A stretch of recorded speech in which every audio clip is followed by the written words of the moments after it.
Eh bien, le nouveau gouvernement hongrois met en place une interdiction qui, selon moi, va être un vrai choc pour l'establishment de l'UE. En fait, j'en suis certain.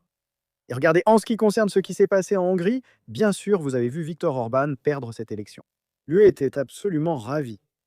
Il poussait déjà pour plus de contrôle de l'UE sur les gouvernements nationaux. À l'avenir, les gouvernements élus ne pourront même plus opposer leur veto à la politique étrangère de l'UE. Bon sang, on dirait bien. Et bien sûr, c'est ainsi que l'UE fait les choses maintenant. Faites ce que Bruxelles aime, faites ce qu'ils disent, et vous débloquerez des financements qui sont retenus si vous déplaisez à l'establishment. C'est ainsi que tout fonctionne maintenant.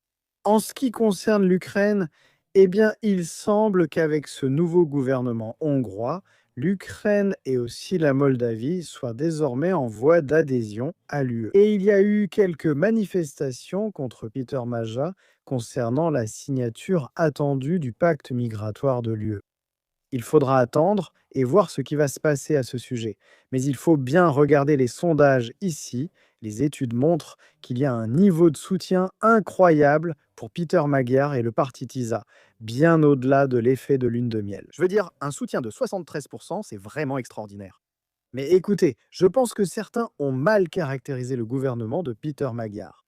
En fait, ce parti s'est engagé à adopter une ligne plus dure sur l'immigration qu'Orban. Et vous pouvez voir que la Hongrie va maintenant arrêter de délivrer des visas de travail aux personnes venant des Philippines, de Géorgie et d'Arménie.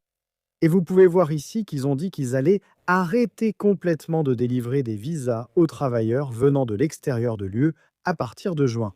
Donc, cela commence maintenant.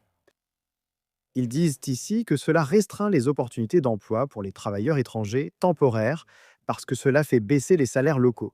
Où avons-nous déjà entendu cela auparavant? Et vous pouvez voir ici, TISA dans leur manifeste dit: nous n'autoriserons pas les travailleurs étrangers invités à prendre les emplois des Hongrois et à faire baisser les salaires. Je suis sûr que cela va horrifier beaucoup de gens à Bruxelles. Mais oui, faites-moi part de vos réflexions à ce sujet dans les commentaires ci-dessous. N'oubliez pas d'aimer cette vidéo, un petit pouce en l'air, et bien sûr, comme toujours, merci de regarder.